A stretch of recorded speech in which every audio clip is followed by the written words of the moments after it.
Avant de commencer le cours d'aujourd'hui, je voudrais vous rappeler qu'après le cours à 11 heures, nous allons avoir le plaisir d'avoir un séminaire donné par le professeur Peter Toschek de l'Université de Hambourg. Peter Toschek a été l'un des pères de la physique des ions piégés dans les années 70 et 80, et ses expériences ont montré de façon spectaculaire la différence de comportement d'un système quantique isolé, un atome, par rapport à ce qu'on peut faire sur des ensembles d'atomes. Et il va nous parler de cela dans son séminaire intitulé « What a single atom can do that many atoms cannot », qui sera donc une espèce de revue historique sur ces expériences qui ont été en grande part à l'origine des expériences de l'information quantique. Donc aujourd'hui, je vais aborder l'étude, la description d'expériences concrètes effectuées non pas avec des ions piégés ou des atomes dans des cavités, mais avec des qubits supraconducteurs. Et dans les leçons précédentes, j'ai essayé d'introduire la physique de ces systèmes, qui est essentiellement la physique d'un circuit non linéaire, dans lequel l'élément non linéaire essentiel est une jonction Josephson, une barrière isolante séparant deux îles supraconductrices. J'ai rappelé au tableau les propriétés essentielles de ce système dans ce qu'on appelle le qubit de phase. Et j'ai ici donc rappelé au tableau le circuit, le schéma du circuit qui va être important dans toutes les expériences que je vais décrire aujourd'hui. L'élément essentiel de ce circuit, c'est l'élément Josephson qui est ici, symbolisé par cette croix, et cette barrière Josephson est associée à une capacité, puisqu'il s'agit d'une barrière isolante, et donc le circuit, l'ensemble de la jonction Josephson et de cette capacité constitue une espèce de circuit LC non linéaire, puisque la jonction a une impédance non linéaire qui dépend de façon non linéaire de la phase de la jonction. De façon à pouvoir contrôler cette jonction, elle est introduite dans un circuit qui contient une inductance L classique, un enroulement supraconducteur, dont le rôle est de permettre de contrôler les caractéristiques du qubit par le flux. On a un couplage par un transformateur supraconducteur du circuit du qubit avec un circuit extérieur qu'on appelle le flux bias en anglais. Et en contrôlant le courant qui circule dans ce flux bias, on contrôle le flux extérieur, phi e, qui va régler le point de fonctionnement du qubit, qui va permettre d'accorder le potentiel effectif de la particule fictive qui décrit le comportement du qubit et qui va permettre également d'amener le qubit au point de détection, à l'endroit où l'un des deux états du qubit va subir une transition qui va permettre de détecter l'état en question. Enfin, cette transition se manifeste par une variation brutale du flux dans le circuit du qubit qui induit une variation du flux dans le circuit de détection ici qu'on appelle un squid, qui contient également 2 ou 3 jonctions Josephson. Et c'est en détectant la tension aux bornes de ce squid qu'on observe la transition du qubit qui détecte par un signal discret le fait que le qubit se trouve dans son état excité, alors qu'il n'est pas, le squid n'est pas affecté si le qubit est dans son état fondamental. Donc ce schéma, il faut le garder en mémoire parce qu'on le retrouvera dans toutes les expériences que je vais vous décrire aujourd'hui. J'ai également précisé ici la forme du hamiltonien qui décrit ce système, parce que cet hamiltonien va également être très important pour comprendre les expériences. On obtient cet hamiltonien de façon simple en ajoutant les énergies des 3 éléments constitutifs du circuit. La capacité donc, correspond à une énergie Hc qui est simplement le carré de la charge divisé par 2c. La charge, c'est tout simplement 2EP, puisqu'il s'agit de charge de paire de Cooper, où P est le nombre de paires passant d'un côté à l'autre de la jonction. Donc on a un premier terme qui est en 2E2P2 sur C, qui rappelle une énergie cinétique, et la quantité C est donc proportionnelle à la masse effective de cette particule dont le comportement va nous intéresser. Le deuxième terme du hamiltonien HJJ, c'est le terme Josephson, qui est en moins cosinus delta. I0 est le courant critique de la jonction. Et ce terme est celui qui est responsable de l'effet Josephson continu. En effet, la dérivée par rapport à delta donne un sinus delta, et la dérivée par rapport à delta du hamiltonien, c'est dp sur dt, donc c'est le courant. Donc on retrouve l'effet Josephson continu. Enfin, on a un troisième terme, 1 demi de Li2, qui est l'énergie magnétique emmagasinée dans l'inductance du circuit. Et il nous reste à voir à quoi est égal I. Pour déterminer I et pour relier I à delta, on utilise la condition de quantification du flux. En effet, le flux total qui passe à travers le circuit du qubit est égal au flux extérieur appliqué moins Li. Il apparaît donc sous l'effet de cette induction un courant dans le circuit du qubit dont le flux s'oppose au flux inducteur. Et phi et moins Li, mesuré en unité de quantum de flux phi 0, donne la condition, doit être égal à delta sur 2pi, doit définir le saut de phase de la jonction. Ceci nous permet d'éliminer I en fonction de delta, et on obtient finalement le hamiltonien de ce qubit contrôlé par le flux, avec son terme d'énergie cinétique, un terme d'énergie potentielle en delta carré, et le terme en cosinus delta qui provient de l'énergie de la jonction. Donc vous voyez que ceci décrit une particule effective qui évolue dans un potentiel qui est un potentiel parabolique modulé par un cosinus. Et la forme de cette somme de potentiel parabolique et de cosinus va dépendre de la position du minimum de la parabole par rapport au cosinus, c'est-à-dire va dépendre finalement de la valeur du flux de contrôle. Si le flux de contrôle phi est de l'ordre de, par exemple, moins phi 0 sur 4, un des deux puits est beaucoup plus profond que l'autre, on a une structure, un potentiel qui est donné comme ceci, et donc si on piège la particule dans ce puits de potentiel de gauche, elle va être dans un état métastable.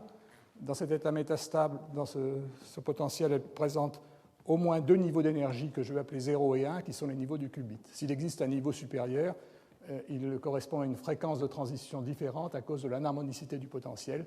Et donc le qubit est défini de cette façon. Et vous voyez que pour préparer le qubit dans son état fondamental, il faut s'arranger pour que le système soit thermalisé dans l'état d'énergie la plus basse, par exemple pour un potentiel qui possède un extrémum absolu, et ensuite, en variant le flux bias, on modifie de façon continue le potentiel de façon à amener adiabatiquement la particule dans le potentiel qui correspond à l'état métastable qui nous intéresse.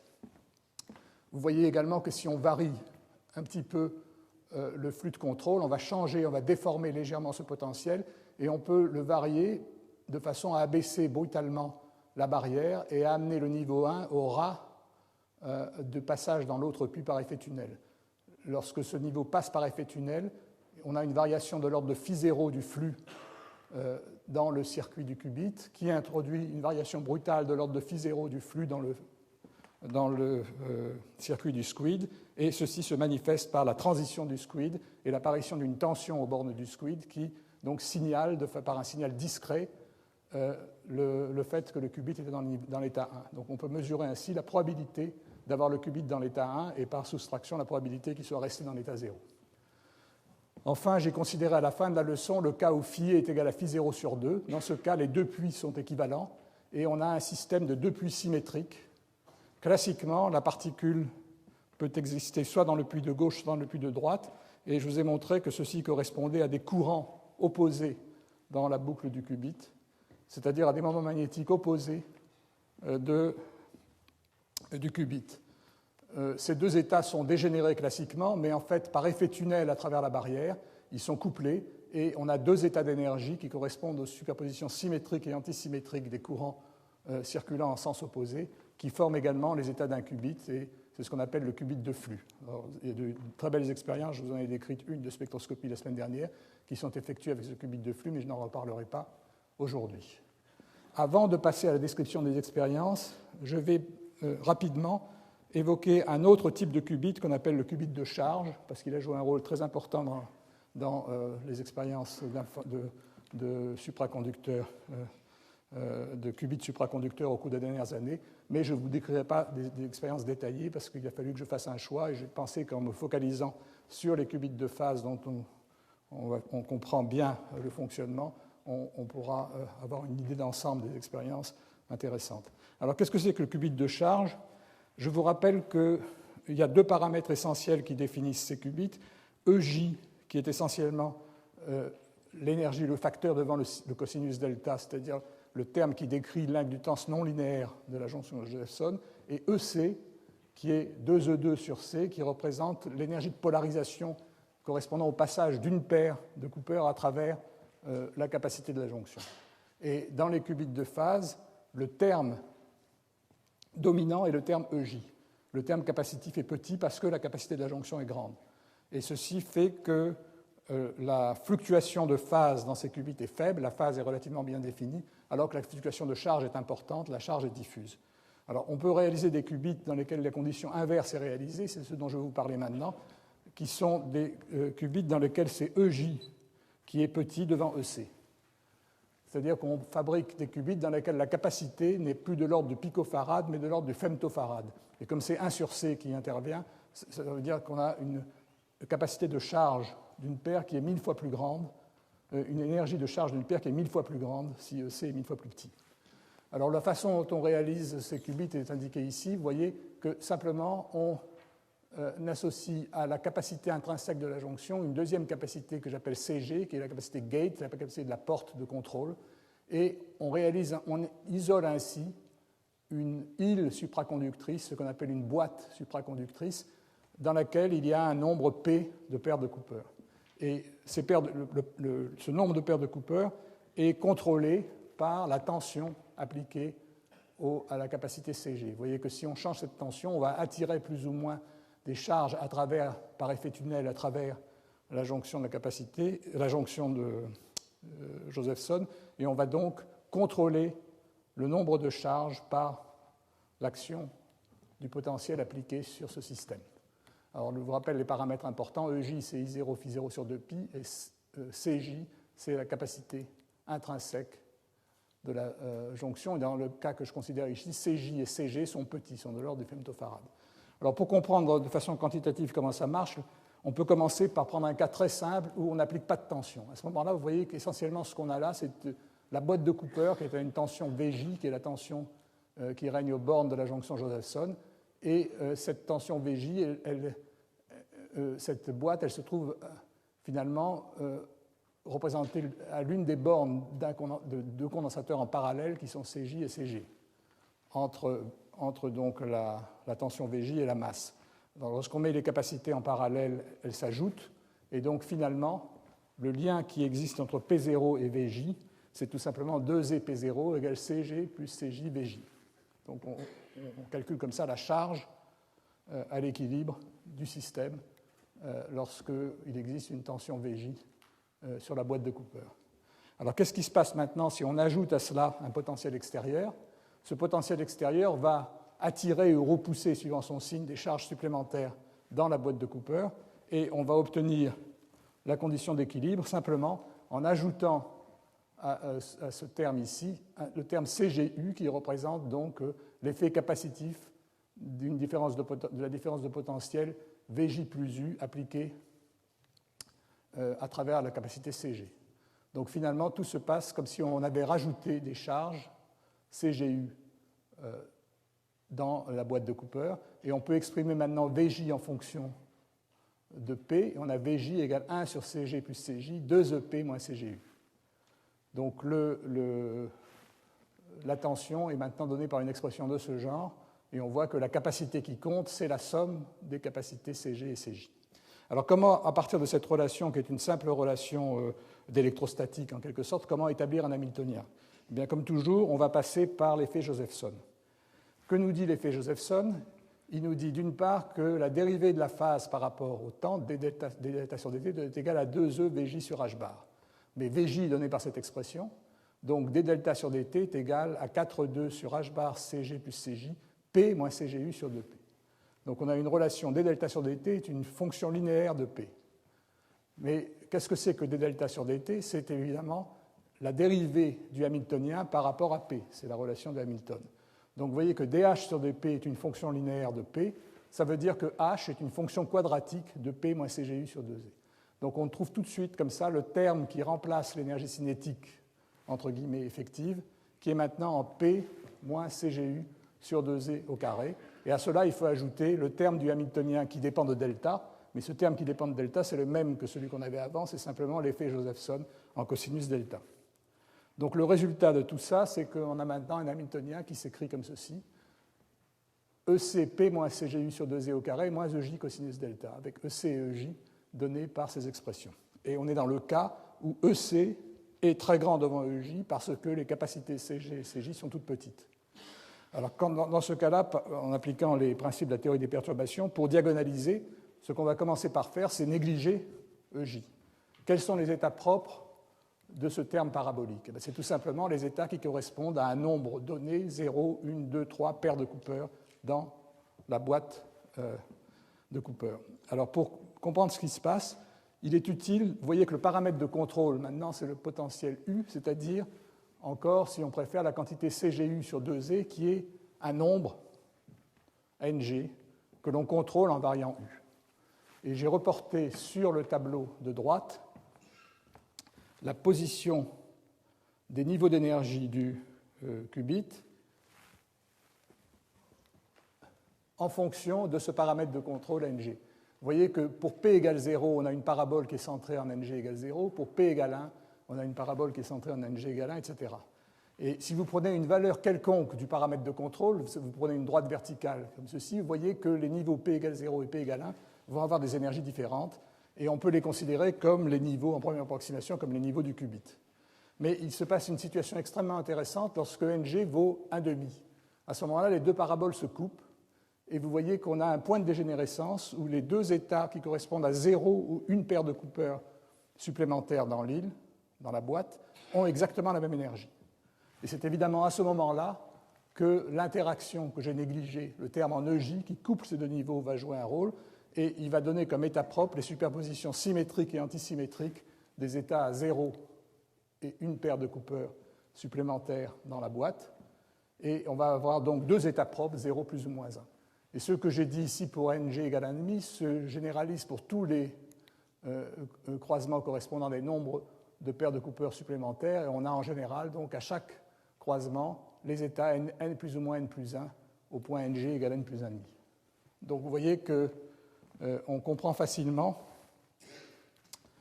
la structure énergétique de ce système. On peut également comprendre facilement quel est le terme qui couple les deux états. C'est l'élément de matrice de EJ entre les états, par exemple, P égale 0 et P égale 1.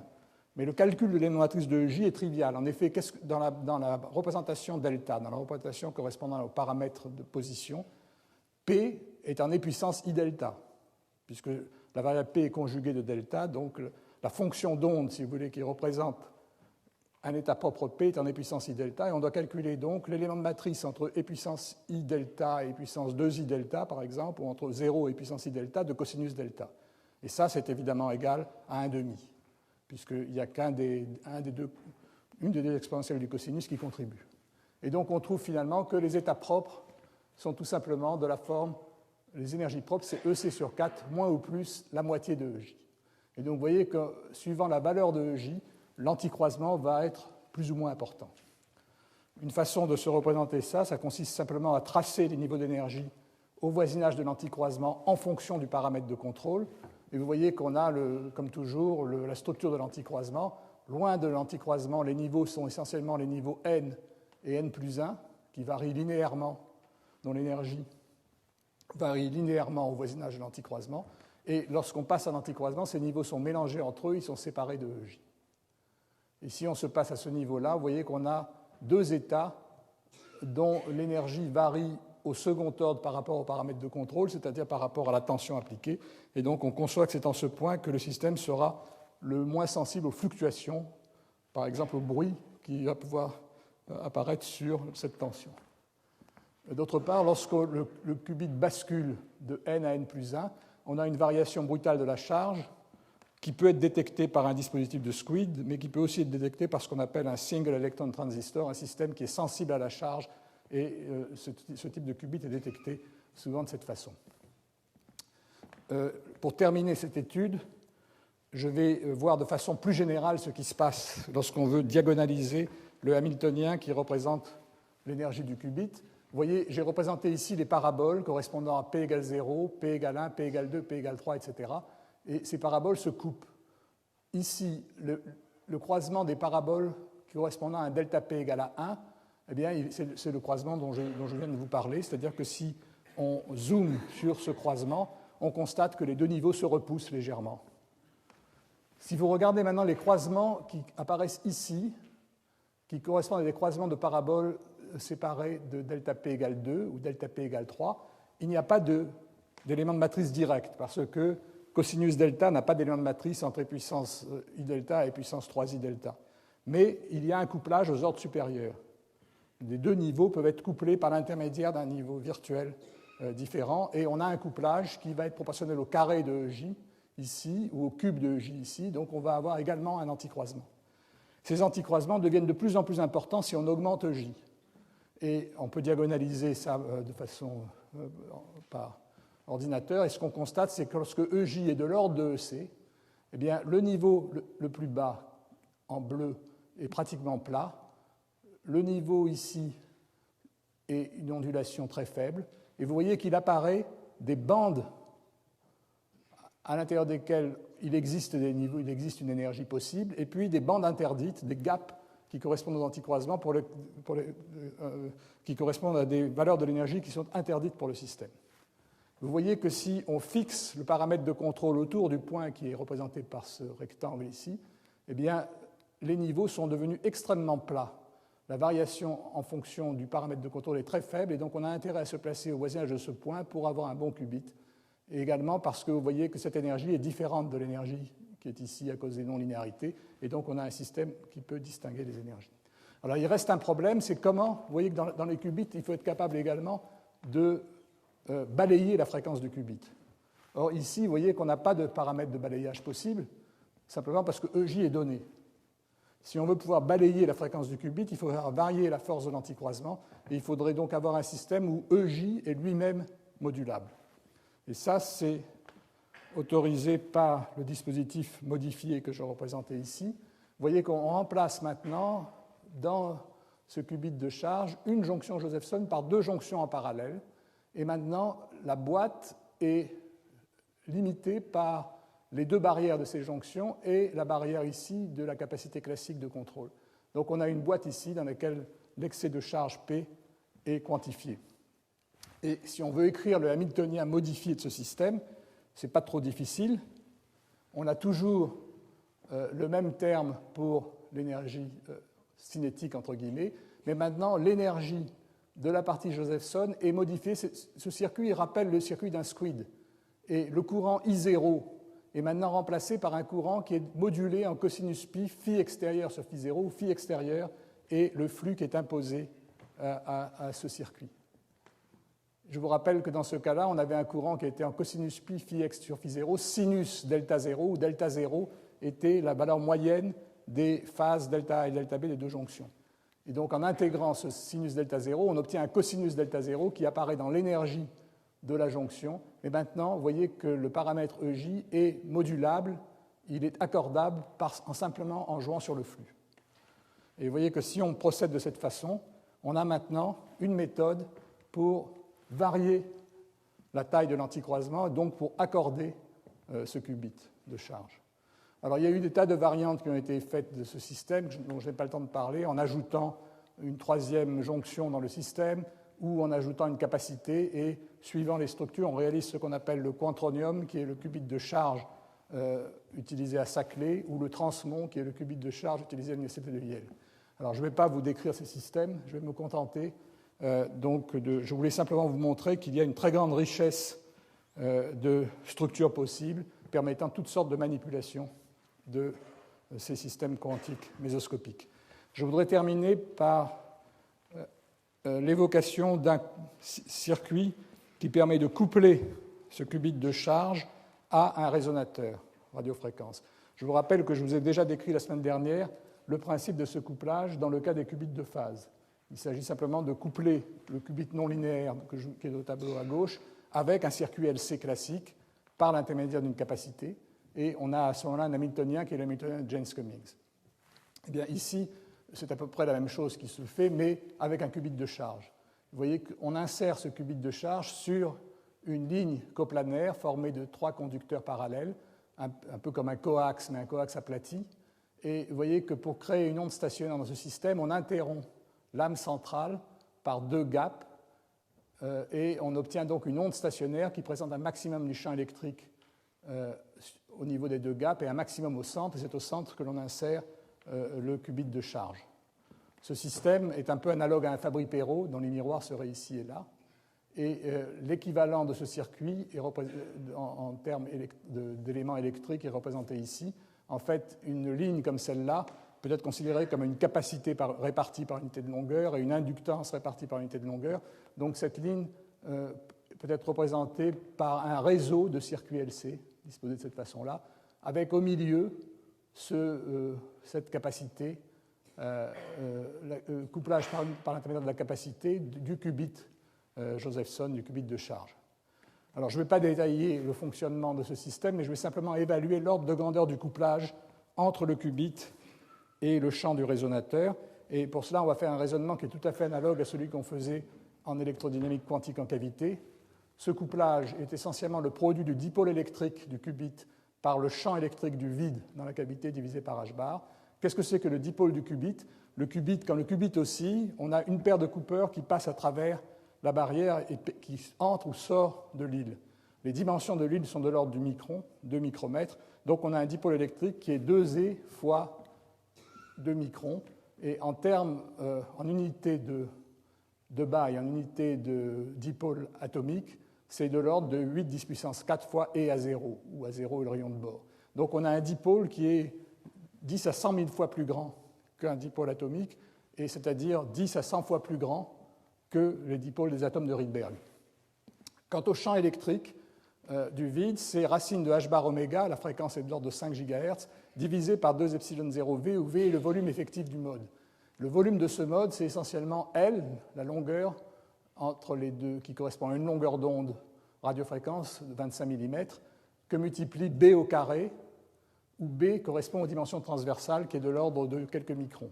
Lorsqu'on calcule ce volume, on trouve un volume de 7 10 4 mm3, qui est très petit devant lambda cube. C'est parce que ce volume est tout petit que le champ électrique par photon est grand. On trouve un champ électrique par photon de l'ordre de 0,2 volts par mètre, c'est-à-dire 1000 fois plus grand que les champs électriques qui règnent dans les cavités supraconductrices micro-ondes de nos expériences sur les atomes de Rydberg.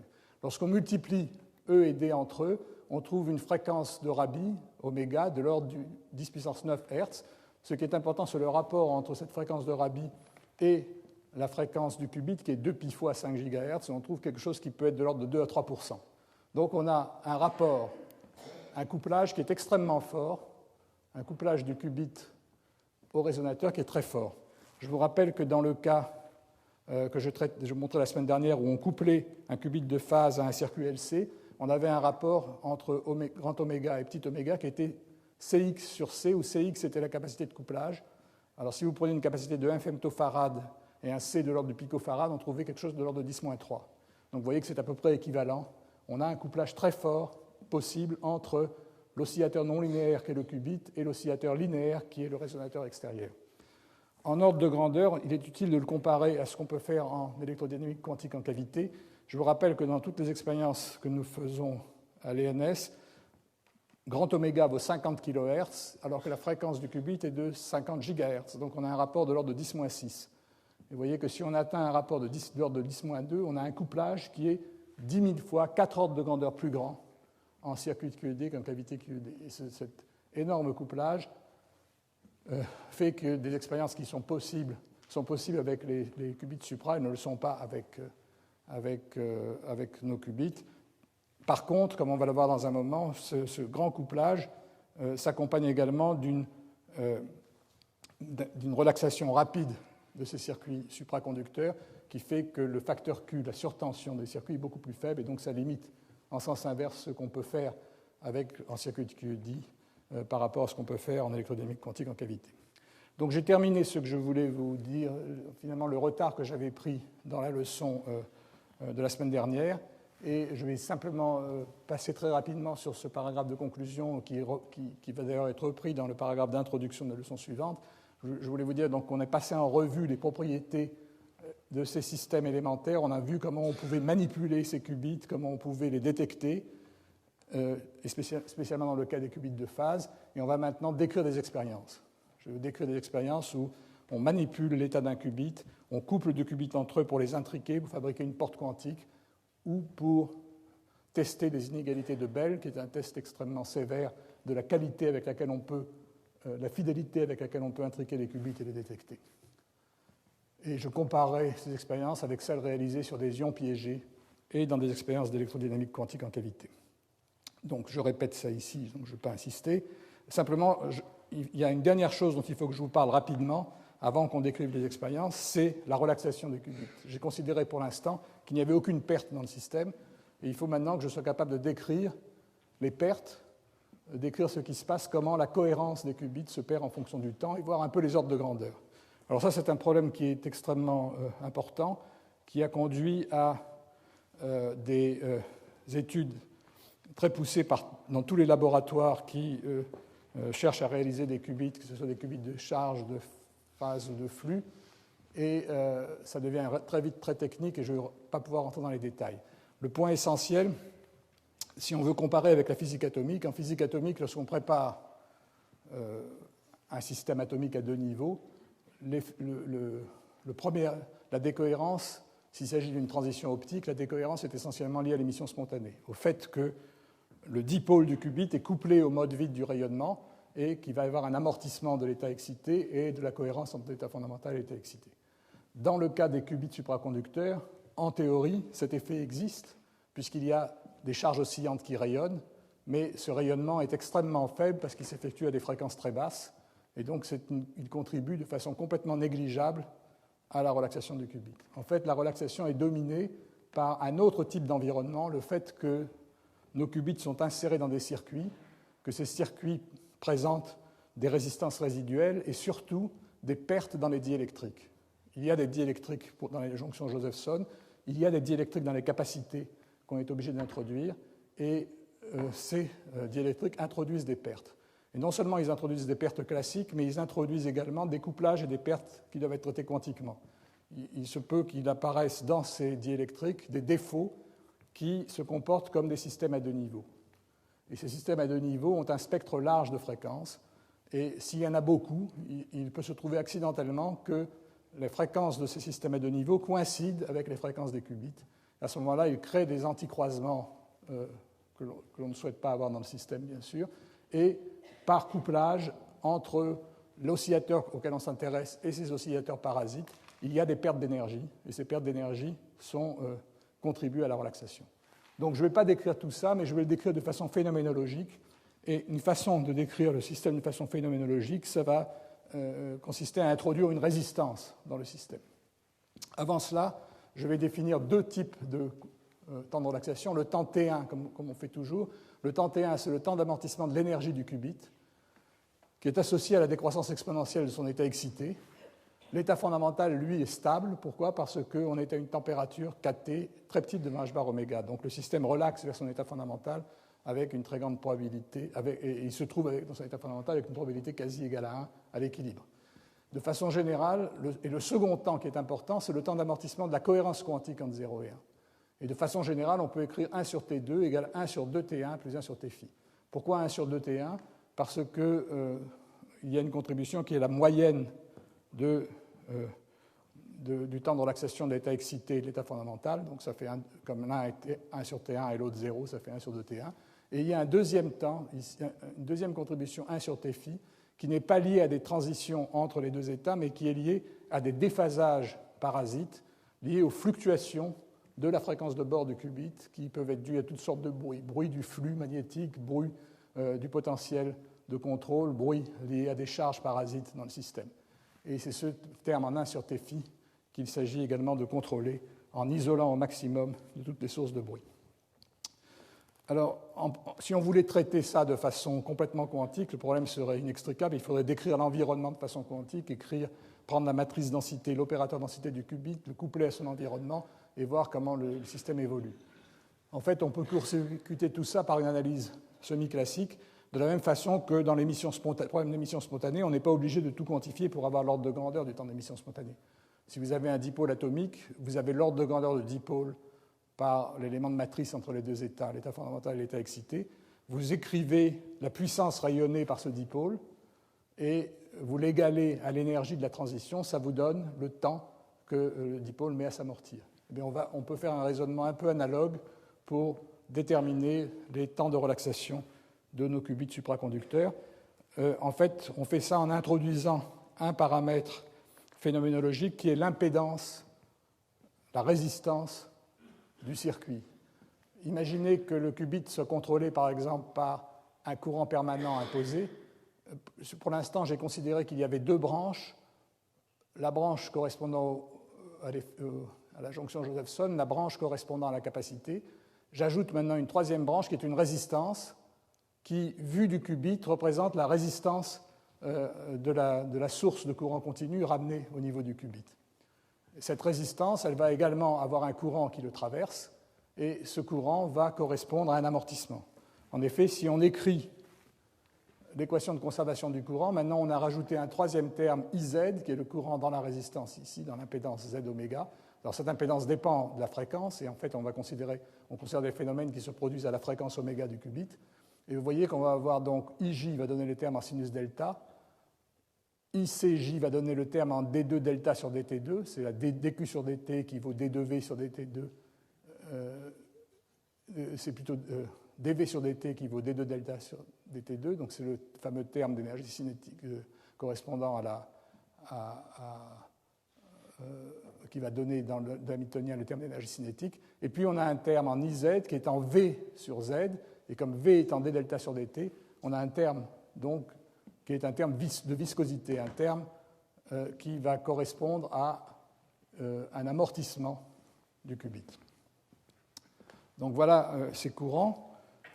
On remplace en fait implicitement, quand on fait ça, le problème quantique par le problème de l'oscillation classique d'une charge qui s'amortit dans un puits de potentiel, qui oscille en tendant vers le fond du puits, et en linéarisant l'équation au voisinage de delta égale delta 0, on a une équation d'évolution qui est simplement une équation de Newton qui dit que la force d'accélération ici est donnée par la force de rappel, et ici on a ce terme de viscosité qui est en 1 sur Z d delta sur dt.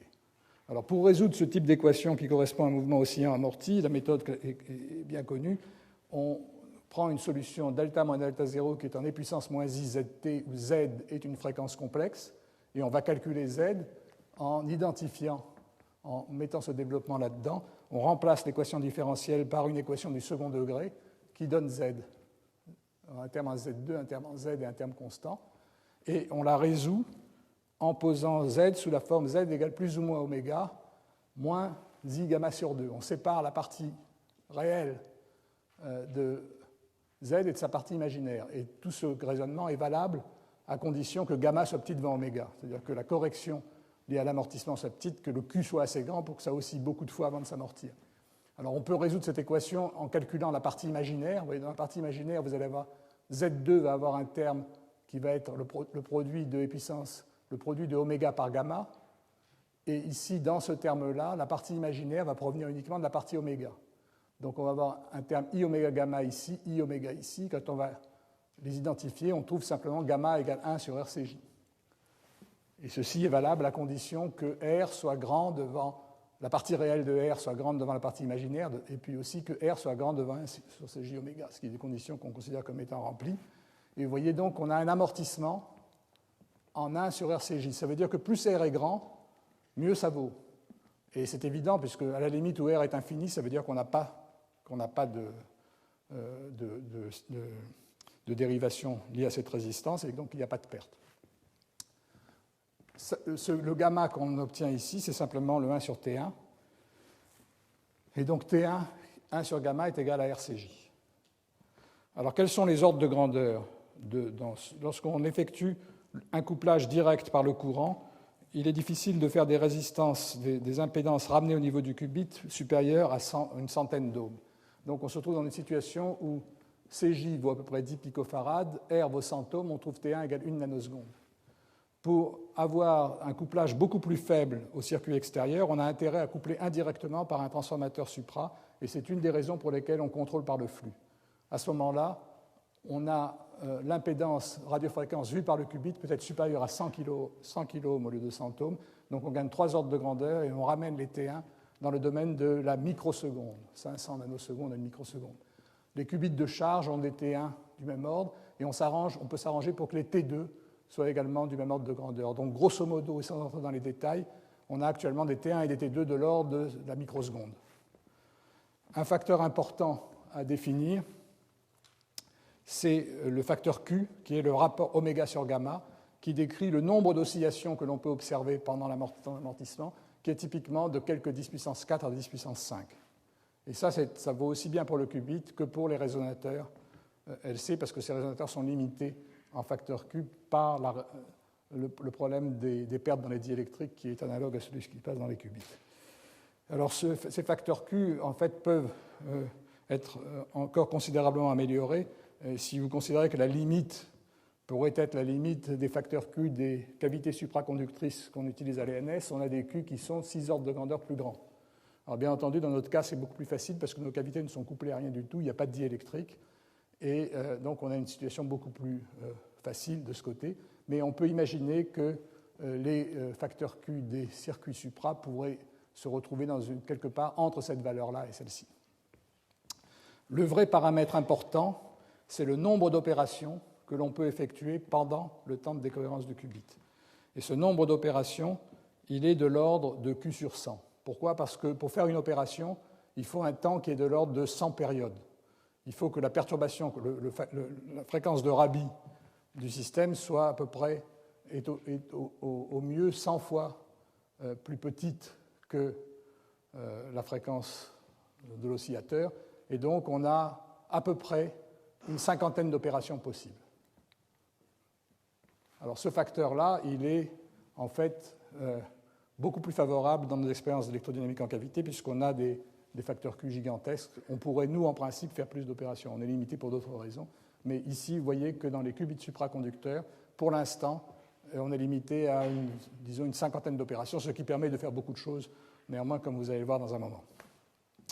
Donc, j'ai terminé cette longue introduction, et maintenant, je vais aborder l'étude d'expériences effectuées avec des qubits de phase, essentiellement au cours des 6 ou 7 dernières années. Je vais vous parler d'ailleurs d'expériences très récentes. La dernière expérience dont je vais vous parler a été publiée l'année dernière. Alors, pour cela, je vais commencer par vous montrer, ce que je n'ai pas fait jusqu'à maintenant, une microphotographie qui représente le circuit d'un qubit. Alors, vous voyez en haut, c'est la microphotographie elle-même, et pour rendre le système plus clair, j'ai représenté en bas le schéma correspondant à cette photo.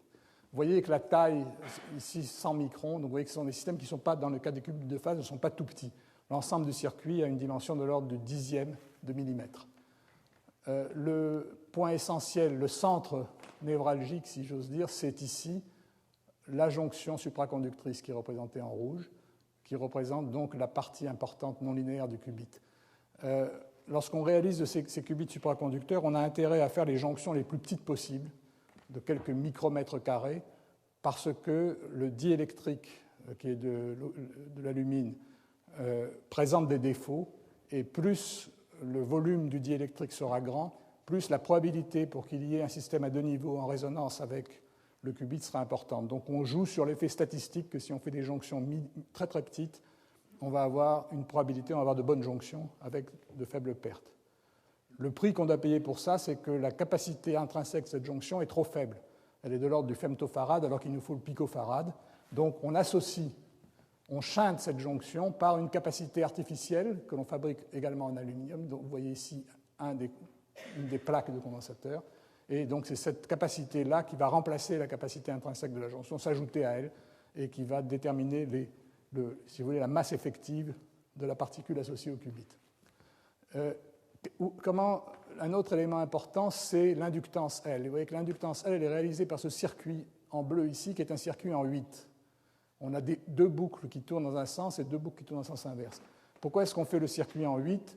Parce qu'en faisant un circuit en 8, s'il y a un flux extérieur uniforme, il va être opposé dans les deux éléments de circuit dans lesquels le courant tourne en sens inverse, et donc le système va être insensible au bruit imposé de l'extérieur. On veut qu'il soit sensible au flux appliqué, mais il faut qu'il soit sensible à un flux qui présente un grand gradient, qui est le flux qui va être produit par le flux bias, mais il va être insensible au flux extérieur. Vous avez également ici le circuit du SQUID avec sa boucle de courant qui est représentée en vert et qui est également une boucle en 8 pour les mêmes raisons. Et vous avez ici les 3 jonctions Josephson du circuit SQUID, et ici la ligne de sortie du SQUID sur laquelle on mesure l'apparition d'une tension lorsque le qubit va transiter. En haut, vous voyez ce circuit avec ces 2 boucles c'est le circuit du flux bias. C'est par lui qu'on impose la forme exacte au qubit supraconducteur. Et d'ailleurs, dans cette version du qubit, la radiofréquence qui permet de manipuler l'état du qubit arrive également par cette ligne. Enfin, vous avez ici une ligne de sortie couplée par une capacité qui permet de coupler le qubit à d'autres qubits ou à un résonateur. Alors, il y a une quantité d'astuces et de ruses pour arriver à faire fonctionner ce système, à s'arranger pour que les éléments qui doivent parler entre eux par l'intermédiaire du flux soient couplés de façon optimale, alors que les éléments qui ne doivent pas parler entre eux soient isolés, qui est tout à fait remarquable. La nature des diélectriques qui interviennent dans le Josephson et dans les capacités de couplage et dans la capacité grand C sont également critiques. Dans un cas, c'est de l'alumine amorphe et dans l'autre cas, ce sont des isolants à base de silicium dopé à l'hydrogène. Et ça résulte d'années et d'années de travail. Alors, ce qubit est en fait inséré dans un circuit qui est utilisé pour des expériences qui viennent d'être faites à Santa Barbara. Et vous voyez qu'on peut maintenant arriver à faire des circuits où on couple 4 qubits identiques, couplés en forme d'étoile par un système ici par l'intermédiaire de capacités. Et je vous rappelle que chaque qubit est contrôlable indépendamment par son flux bias et est détecté indépendamment par son squid. Et on peut mettre les qubits en résonance 2 par 2, les coupler entre eux, et avec ce montage, dans cette référence, très récemment, le groupe de Martinis a montré qu'il était capable de générer des états de type GHZ et des états de Werner, ce type d'état qu'on a étudié déjà dans la physique des ions piégés, par exemple, ou dans la physique de l'électrodynamique quantique en cavité. Alors, le circuit que vous voyez là, c'est le circuit équivalent de 4 qubits avec leur bias et leur squid couplés entre eux de cette façon. Et donc ça vous donne une idée de la complexité que les systèmes ont acquis actuellement et du type d'expérience qui peut être réalisé. Alors je ne vais pas aller jusque-là, je vais vous décrire des expériences un peu plus simples pour nous familiariser avec le système. La première expérience dont je voudrais parler, c'est simplement une expérience d'oscillation de Rabi qui revient à faire tourner le vecteur de bloc du qubit autour d'un axe qui se trouve dans le plan équatorial de la sphère de bloc. C'est-à-dire qu'on réalise une rotation qui va moduler la probabilité de trouver le qubit dans l'état excité, et on va étudier cette modulation. Alors, à nouveau, une fois de plus, voici, donc c'est une référence qui a été publiée en 2007. Voici le circuit, donc le qubit est ici. Les pulses de radiofréquence sont envoyées par l'intermédiaire de cette capacité. Ça, c'est le circuit de contrôle qui contrôle le flux qui traverse le qubit et qui détermine la forme du potentiel du qubit. Le qubit fonctionne dans ce puits de potentiel avec ses niveaux d'énergie. Et ça, c'est le circuit du squid. Alors, comment est-ce qu'on fait une expérience? On commence par initialiser le qubit dans son état fondamental, et puis on le couple à un instant donné on introduit la radiofréquence. On laisse agir la radiofréquence pendant un temps donné, et au bout de ce temps, qui est variable et qu'on fixe, on amène brusquement la barrière de potentiel à la valeur qui est au ras de l'effet tunnel pour l'état excité du qubit. On observe la transition du squid, ou on n'observe pas, donc on a un signal discret qui est soit 0, soit 1, et on recommence l'expérience 100 fois, et on mesure ainsi la probabilité pour que le squid se trouve dans l'état excité à un instant donné. Une fois qu'on a fait ça, on recommence pour un temps différent, et on reconstruit l'oscillation de Rabi. Et vous voyez le type de signaux d'oscillation de Rabi que l'on observe, donc on peut observer des dizaines d'oscillations. Vous voyez l'échelle de temps, ça c'est 100 nanosecondes, donc vous voyez que ce qubit a un temps de relaxation de l'ordre de 100 à 150 nanosecondes. On peut étudier la variation de ce temps de relaxation en fonction de la température. Cette température est faite à 15 millikelvin. Et c'est ce type d'expérience qui a permis donc de mesurer les temps de T1 des qubits. Et avec des expériences analogues de franges de Ramsey, on peut mesurer le temps T2, c'est-à-dire le temps de diffusion de la phase dans le qubit, en fonction de la température également. J'insiste sur le fait qu'une courbe de ce genre peut être prise en un temps de l'ordre d'une seconde. Et vous voyez pourquoi. Chaque mesure va prendre une centaine de nanosecondes. Une fois que la mesure est terminée, il faut ramener le qubit dans son état fondamental, c'est-à-dire lui permettre de relaxer, reformer le puits de potentiel. Ça va prendre un temps de 1 à 2 microsecondes. il faut une centaine de points, donc en 100 microsecondes, on va avoir un point. Et si on veut 100 ou 1000 points, il va falloir un temps de l'ordre d'une fraction de seconde ou une seconde. Mais ce sont des expériences relativement rapides parce que les échelles de temps sont très rapides dans ces expériences. Alors maintenant, allons un peu plus loin, intrication de 2 qubits. Et là, il s'agit d'un papier, toujours du groupe de Martinis, publié en 2006 dans Science.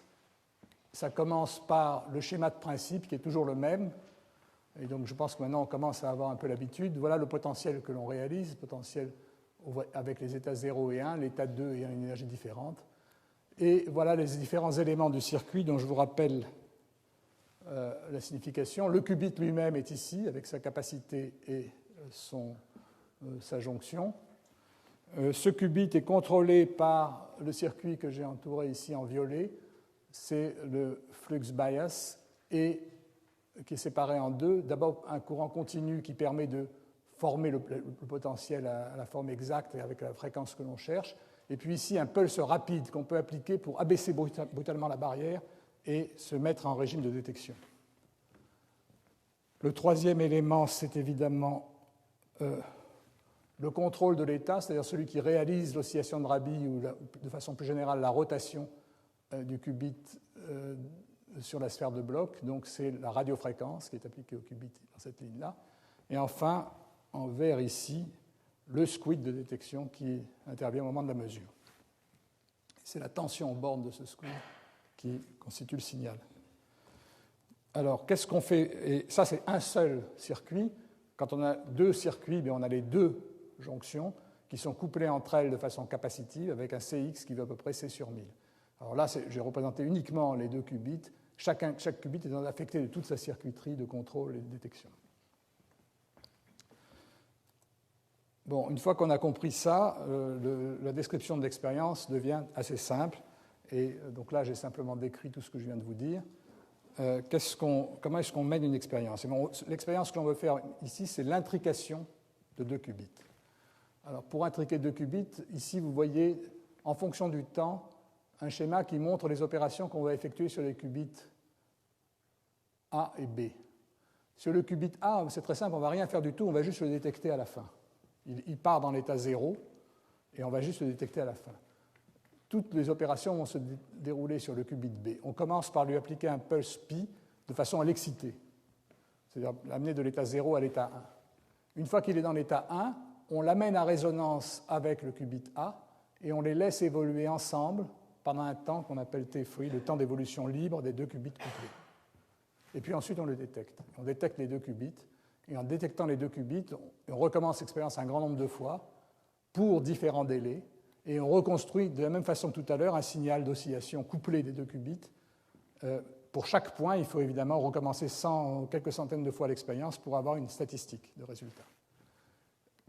On a une dernière opération sur laquelle je reviendrai dans un moment. Sur le qubit B, à un instant donné, on peut lui appliquer une rotation autour de OZ, c'est-à-dire finalement un déphasage des 2 états du qubit correspondant à un déphasage de 0, c'est-à-dire on ne fait rien, ou de pi sur 2, 90 degrés, ou de pi 180 degrés.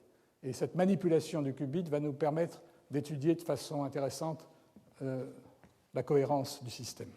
Alors qu'est-ce qui se passe si on n'applique pas ces impulsions? Ce qu'on voit, c'est exactement le même type de signal que je vous avais montré dans la première leçon dans les expériences d'électrodynamique quantique en cavité. On voit une oscillation en opposition de phase de P01 et de P10. Pourquoi? Parce qu'on part, après l'impulsion pi sur 2, on part de l'état 1,0, ou plutôt 0,1, le premier qubit dans l'état 0, le deuxième dans l'état 1, et 0,1 et 1,0 sont couplés entre eux par le terme d'hamiltonien de couplage entre les 2 qubits, et donc on a une oscillation cohérente entre 0,1 et 1,0 qui amène périodiquement l'un des qubits de l'état 1 à l'état 0 et inversement, et en opposition de phase l'autre qubit. Par contre, la probabilité d'être dans l'état 0, 0 ou 1 reste très faible à l'échelle de temps de l'expérience. Vous voyez en particulier que si vous arrêtez l'évolution ici, vous avez une superposition à poids égaux de 0,1 et de 1,0. En fait, à cet instant-là, on a préparé avec les phases de l'expérience l'état 0,1 moins I 1,0, qui, à une phase près, est un état de Bell, est un état maximalement intriqué. Alors, à cet instant-là, quand on a cet état, c'est à ce moment-là que l'on se livre à la petite manipulation, éventuellement à la petite manipulation dont je vous parlais tout à l'heure, et suivant qu'on applique un pulse de pi sur 2 autour de OZ, de pi autour de OZ, l'évolution ultérieure se trouve modifiée suivant les courbes que je vous indique maintenant. Alors je vais maintenant essayer d'expliquer cette modification et vous montrer pourquoi elle constitue une manipulation intéressante de la cohérence du qubit. Donc je reprends sur la page suivante exactement le même schéma et je me pose la question, qu'est-ce qui se passe si à cet instant j'effectue un déphasage de l'état 0 par rapport à l'état 1 ? De façon générale, ce que je vais faire, c'est que si je déphase l'état du deuxième qubit, je vais multiplier par e puissance iθ sur 2 cette amplitude et par e puissance moins iθ sur 2 l'autre amplitude. Qu'est-ce qui se passe suivant que je prends θ égale 0, θ égale pi ou θ égale pi sur 2 ? Pour θ égale pi sur 2, je me ramène à l'état une phase près à l'état 0,1 moins 1, 0. Et pour θ égale pi, je me ramène à l'état i0,1 moins 1, 0. Et la question qui se pose, c'est comment cet état, initialement préparé à cet instant, va-t-il évoluer ensuite ? Bien, l'état 0,1 moins 1, 0, c'est très simple. En fait, cette opération de déphasage, elle m'a permis de transformer la superposition cohérente en un état propre du hamiltonien des deux qubits. Je vous rappelle que les états propres des deux qubits, c'est les états 0,1 plus ou moins 1, 0. Donc cet état est un état propre, et par définition d'un état propre, il n'évolue plus. Et donc vous constatez bien que si on a fait ça à cet instant, une impulsion de 90 degrés, il n'y a plus d'oscillation, il n'y a plus que la relaxation de l'état 0 et de l'état 1 du qubit. On a supprimé complètement l'oscillation de Rabi. Par contre, si on effectue une impulsion pi autour de OZ, ce qu'on a fait, c'est qu'on est passé de l'état où le i était sur l'état 1, 0 à l'état où le i est sur l'état 0, 1.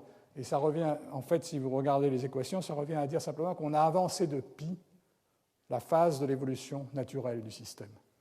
En d'autres termes, on a déphasé de pi les oscillations et on constate effectivement qu'au lieu que cette oscillation décroisse, elle remonte, elle rebondit et on a échangé la phase des oscillations relatives des populations dans les niveaux 0 et 1. Donc vous voyez que ce type de manipulation est intéressant parce qu'il montre qu'on est capable de contrôler la cohérence, plutôt qu'ils sont capables de contrôler la cohérence des qubits dans des conditions que l'on comprend parfaitement. La dernière expérience qu'ils ont faite sur ce système, c'est la tomographie. Alors qu'est-ce qu'on fait si on veut faire de la tomographie de l'état intriqué ? On commence par fabriquer l'état intriqué. Donc la première partie de l'expérience est exactement la même que tout à l'heure. Pulse de pi sur le qubit B, on les laisse évoluer jusqu'au moment où ils sont intriqués. Et puis, avant de détecter, si on détectait brusquement, on mesurerait sigma z. Maintenant, ce qu'on veut, c'est non pas seulement avoir sigma z, mais on veut avoir également les valeurs moyennes de sigma x et de sigma y.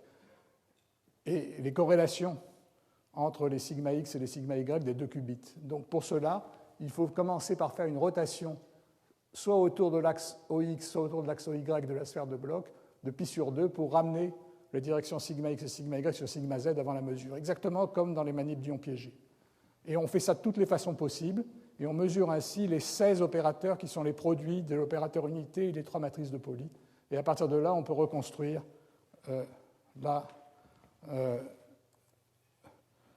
l'état des deux qubits. Alors quel est l'état idéal que l'on construit de cette façon ? On s'arrête lorsqu'on a préparé l'état 0,1 moins i 1, 0, dont la matrice densité est décrite comme ceci. Donc les deux éléments diagonaux ont des poids 1,5 et 1,5, et les deux éléments non diagonaux ont des amplitudes i sur 2 et moins i sur 2.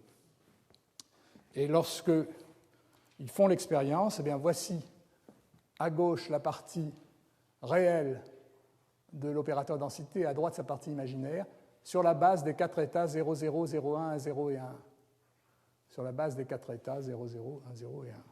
Vous voyez qu'on a sur la partie réelle essentiellement les pics 0, 1 et 1, 0. On a du 0, 0 aussi parce que la relaxation ramène le qubit dans l'état 0 et la mesure ne s'effectue pas assez rapidement.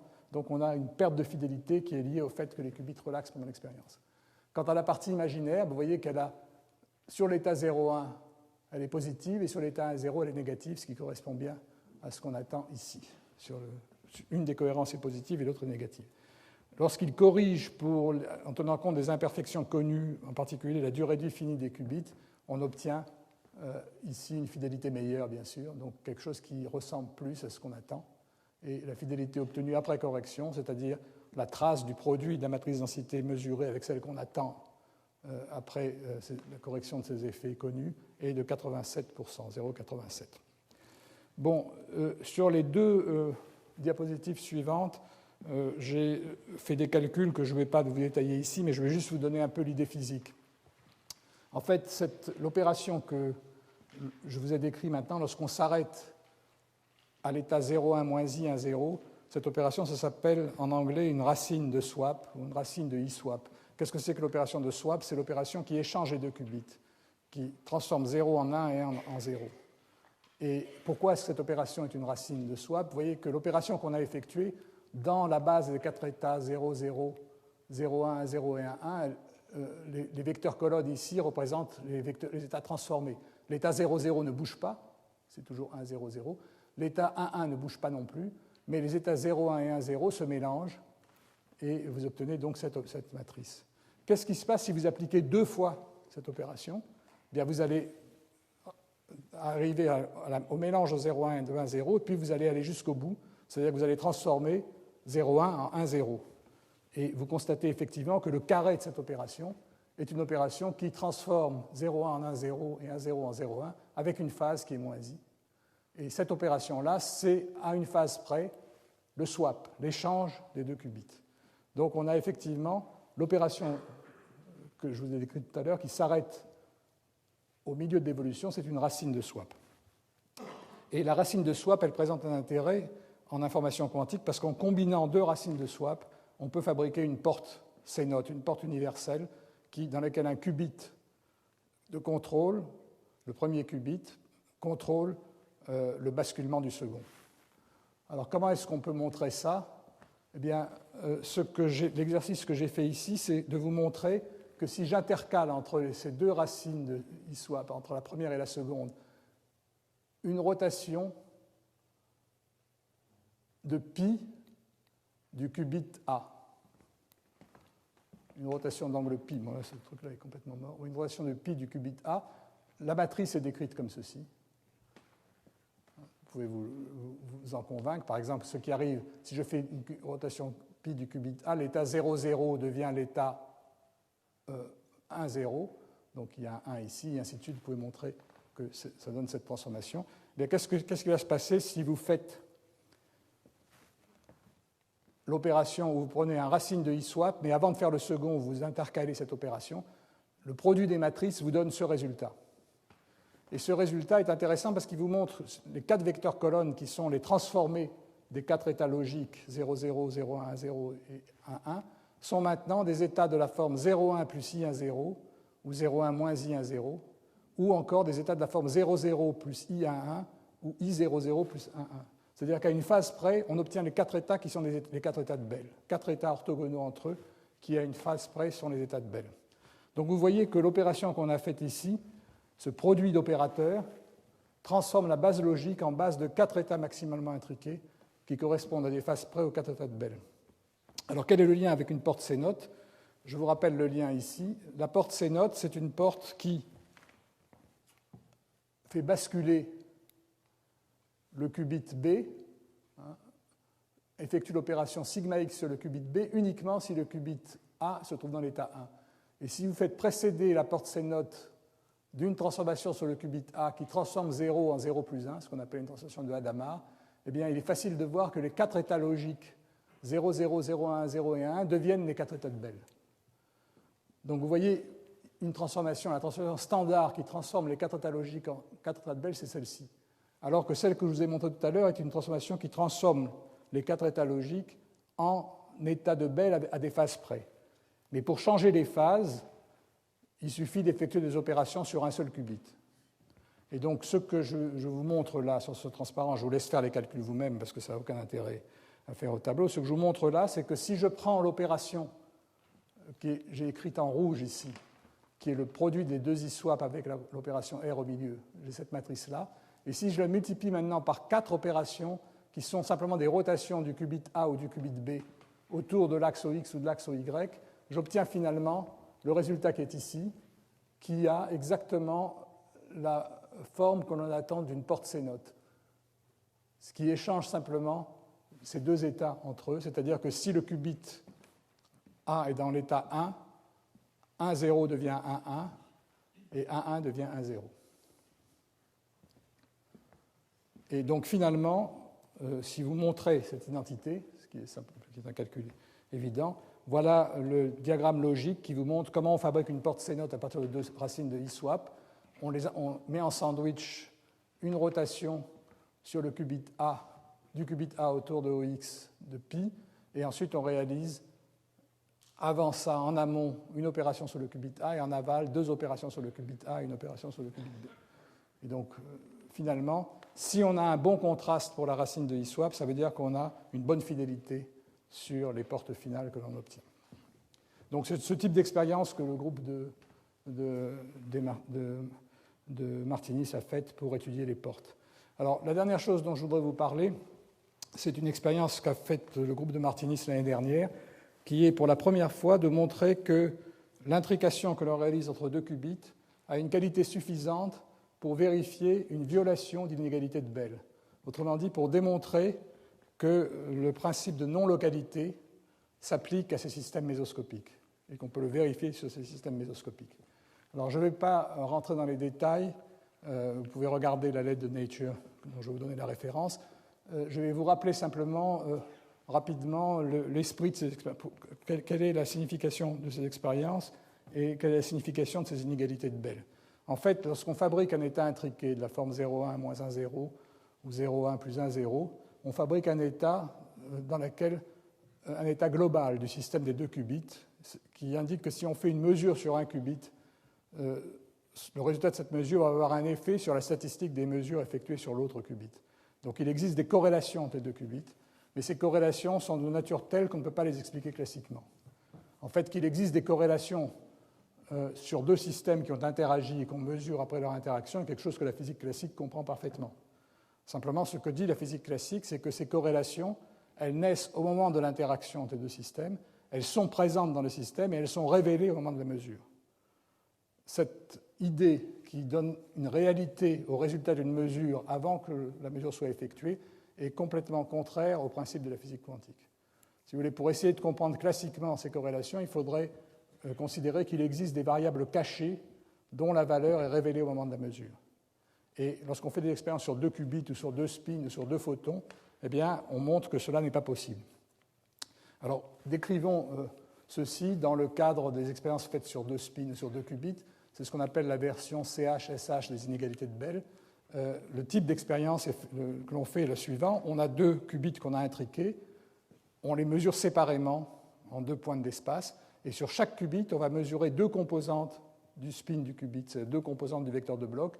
Je vais les appeler sigma A et sigma A' pour le qubit grand A, et sigma B et sigma B' pour le qubit grand B.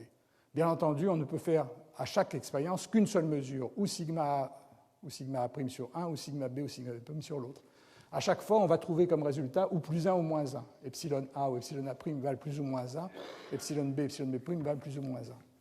Si on peut raisonner comme si ces quantités existaient indépendamment de la mesure, on peut écrire une identité qui est absolument triviale, que j'ai écrite ici au tableau, qui est que epsilon B moins epsilon B' fois epsilon A plus epsilon B plus epsilon B' fois epsilon A' doivent valoir plus ou moins 2. Pourquoi ? Parce que chacune des parenthèses vaut ou 0 ou 2, ou moins 2, et donc ça veut dire que le résultat ne peut valoir que plus ou moins 2. Alors bien entendu, dans chaque mesure, dans chaque réalisation de l'expérience, on ne peut pas mesurer les 4 quantités, mais on peut en mesurer 2 sur les 4, un des A et un des B. Et puis on recommence un très grand nombre de fois et on ajoute tous les résultats. Si vous recommencez un grand nombre de fois et vous ajoutez tous les résultats, ce que vous faites en fait, c'est mesurer la valeur moyenne de ce produit, de cette somme de corrélations. Vous voyez en effet que, par exemple, le produit de epsilon B par epsilon A, ça va donner la valeur moyenne de sigma A, sigma B. Le produit de moins epsilon B' par epsilon A, ça va vous donner le moins sigma A, sigma B', et ainsi de suite. Et donc, en effectuant cet ensemble d'expériences, vous allez mesurer ce produit de corrélation, mais si chacun des résultats ne pouvait valoir que plus ou moins 2, l'ensemble des résultats doit être évidemment inférieur en valeur absolue à 2. Et donc, si on est capable, si le raisonnement que je viens de faire a un sens, alors la valeur de cette somme doit être en valeur absolue inférieure à 2. Or, le calcul de ce signal dans l'état 0,1 moins 1, 0 montre que ce signal atteint la valeur 2 racine de 2 pour une certaine configuration d'angle entre AB et A'B'. Qu'est-ce que ça veut dire ? Ça veut dire que tout le raisonnement que j'ai fait est complètement absurde, c'est-à-dire que le fait d'avoir assigné des valeurs à des quantités que je n'ai pas mesurées n'a pas de sens. Et donc c'est à partir de ce raisonnement qu'on invalide toute théorie de variables cachées et qu'on fait de la non-localité. Alors l'expérience a été faite avec des photons, ce sont les expériences qui ont commencé avec l'expérience d'Aspect dans les années 80 et qui ont été refaites avec des tas de systèmes ensuite jusque dans les années 2000, avec des violations des inégalités de Bell allant pratiquement jusqu'à la limite de racine de 2. Elles ont été faites également plus tard avec des ions piégés. Je vous ai décrit il y a quelques années les expériences faites par le groupe de David Wineland au NIST et par le groupe de Rainer Blatt à Innsbruck. Et l'année dernière, donc John Martinis et son groupe ont réalisé une telle expérience avec 2 qubits de phase. Et donc je vous décris rapidement cette expérience ici. Voilà la microphotographie qui vous montre ici les 2 qubits. Et vous voyez que les 2 qubits, on les a éloignés et ils ne sont pas couplés directement. Ils sont couplés par l'intermédiaire d'un résonateur, d'une ligne coplanaire qui permet d'avoir les 2 qubits à une distance de l'ordre de 3 mm l'un de l'autre. Alors la raison pour laquelle ce couplage est indirect, c'est qu'on veut éviter ce qu'on appelle en anglais le crosstalk, l'influence d'une mesure sur l'autre. Si vous mettez les qubits trop près, lorsqu'un qubit va basculer, il va perturber l'état du second qubit, ou, ce qui est également mauvais, perturber le squid associé au second qubit. Et donc vous allez avoir des faux signaux qui vont vous indiquer qu'un qubit bascule alors qu'il n'a pas vraiment basculé. Et ces corrélations sont des corrélations classiques. Et donc elles vont venir diminuer la violation des inégalités de Bell. Et si vous avez donc ce crosstalk, vous n'allez pas pouvoir observer de signal de violation. En mettant les qubits à une distance de l'ordre de 3 mm, eh bien, on minimise ces effets. Alors ici, vous voyez le schéma temporel des opérations. Au départ, les qubits A, B et le résonateur sont initiés dans l'état 0. On commence par faire un pulse pi sur le qubit A pour l'inverser et l'amener dans l'état 1. Donc là, on se trouve dans l'état 1, 0. Et puis, dans la phase 3, on couple le qubit 1 au résonateur, de façon à intriquer le qubit 1 avec le résonateur et fabriquer un état intriqué 1, 0 photon dans le résonateur, plus 0, 1 photon dans le résonateur. Une fois qu'on a fait ça, on arrête, et ensuite c'est le qubit B qu'on couple au résonateur, cette fois-ci pour une durée de temps 2 fois plus longue. C'est-à-dire que sur le qubit B, on fait un pulse pi. Pourquoi? Ce pulse pi va en fait transférer l'excitation du résonateur sur le deuxième qubit, et donc remplacer l'intrication premier qubit résonateur et l'intrication premier qubit second qubit. Si vous vous souvenez de ce que j'ai raconté dans mon premier cours, c'est exactement la façon dont on peut intriquer 2 atomes en électrodynamique quantique en cavité. On avait fait cette expérience il y a une quinzaine d'années, et donc là, c'est l'utilisation de ce protocole par Martinis sur ces qubits supra qui lui permet à cet instant d'avoir intriqué les 2 qubits. Une fois que les 2 qubits sont intriqués, ce qu'on fait, c'est qu'on leur fait une rotation et puis on les mesure. Et donc, on mesure sur un qubit une certaine composante de l'opérateur de Pauli et sur l'autre qubit une autre composante de l'opérateur de Pauli. Alors à partir de là, je ne vais pas insister sur les différentes astuces. Je vous rappelle simplement l'opération que l'on a réalisée de cette façon-là. On part donc des 2 qubits et du résonateur dans leur état fondamental. La première phase, c'est qu'on excite le qubit et donc on passe à l'état 1,0. Ensuite, on intrique les 2 qubits 1,0 et 0,1.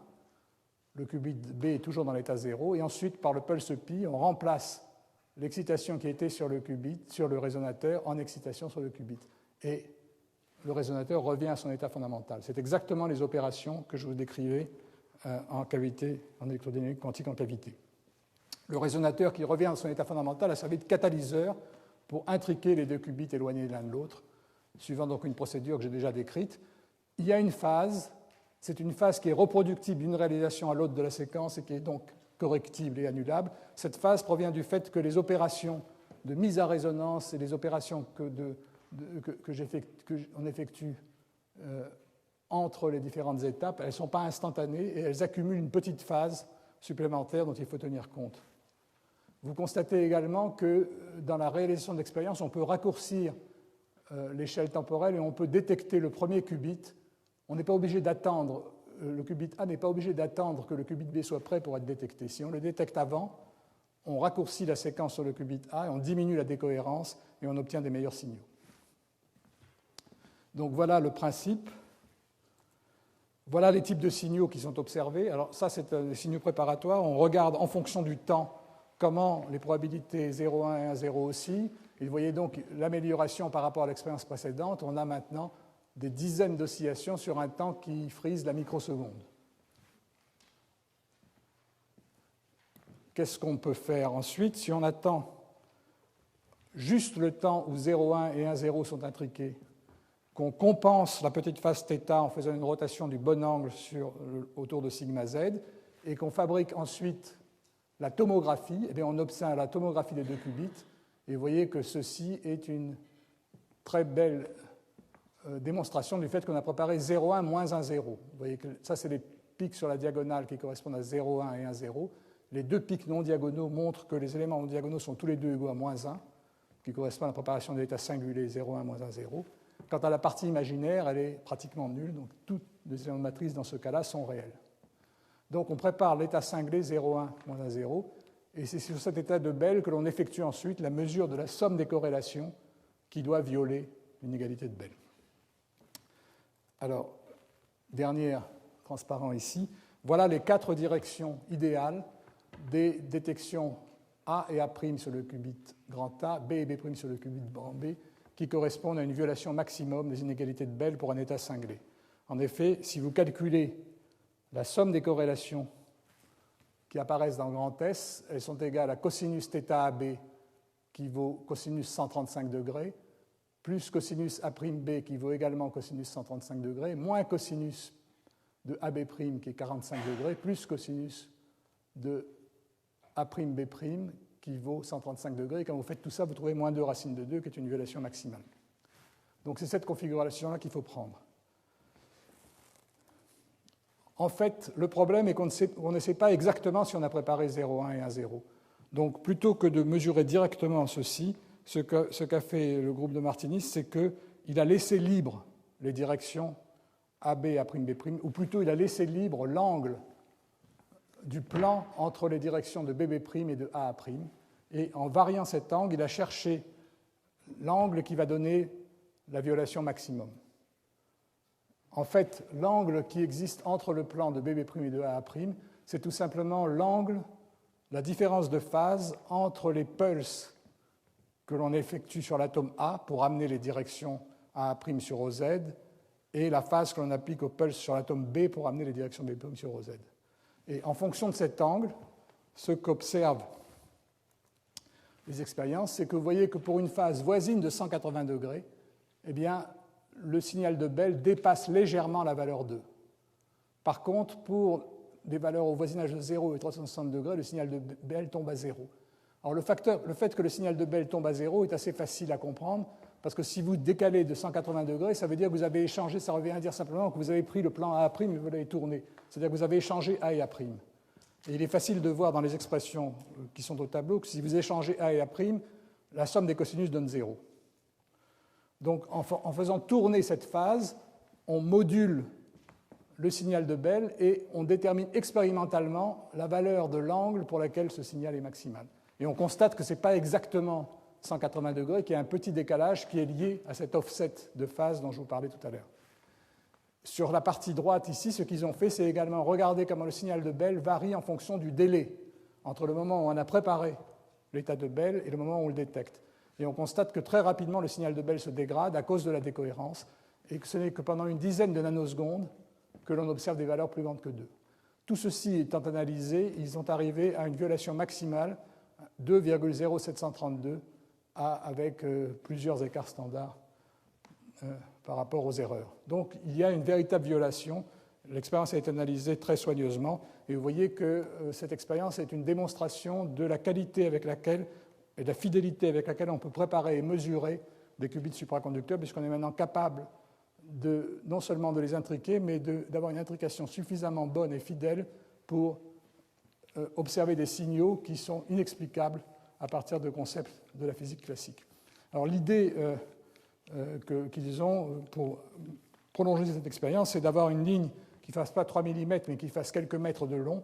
À ce moment-là, ils pourront s'arranger pour que la détection des 2 qubits se fasse à l'extérieur du cône de lumière l'une de l'autre, c'est-à-dire qu'ils fermeront ce qu'on appelle le dernier loophole dans la détection, dans l'étude de la non-localité, ils montreront qu'il ne peut pas y avoir de signal de nature quelle qu'il soit qui se soit propagé entre les deux détections pour expliquer les corrélations non locales ainsi observées. Donc j'ai été un peu long, mais j'ai terminé ce que je voulais vous dire.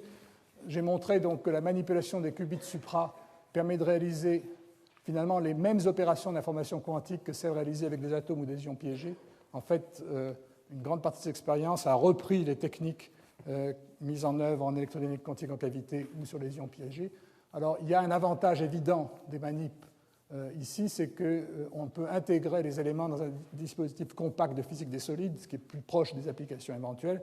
Il y a un prix à payer qui est également évident, c'est qu'on doit travailler en cryogénie, et pas simplement en cryogénie normale, à des températures ultra froides, avec des cryostats à dilution, ce qui rend effectivement les applications difficiles. La compétition entre les deux types de systèmes, atomiques et supra, pour réaliser des suites d'opérations de plus en plus complexes, est en cours, et ça correspond à une compétition passionnante. Bon, j'ai passé en revue simplement des expériences faites avec des qubits de phase dans le groupe de Martinis. Je rappelle que de très belles expériences ont été effectuées dans différents laboratoires, avec des qubits de flux ou des qubits de charge, dans différents laboratoires aux États-Unis, en particulier à Yale, à Amsterdam, au Japon et à Saclay, en France. Ce que je vais faire la semaine prochaine, c'est parler d'un autre type d'expérience. Je montrerai comment le couplage des qubits supraconducteurs avec des résonateurs radiofréquences permet de synthétiser des états arbitraires non classiques du champ de radiofréquence en question. Il s'agit là aussi d'expériences qui sont très voisines de celles qu'on a faites en électrodynamique quantique en cavité sur la préparation, la synthèse d'états non classiques et la reconstruction de ces états à partir de leur fonction de Wigner. Donc je décrirai ces expériences et je parlerai de l'analogie avec les expériences d'électrodynamique quantique en cavité. Donc je vais m'arrêter là et je vous rappelle donc que dans quelques minutes, nous avons le séminaire de Peter Toshek. Merci.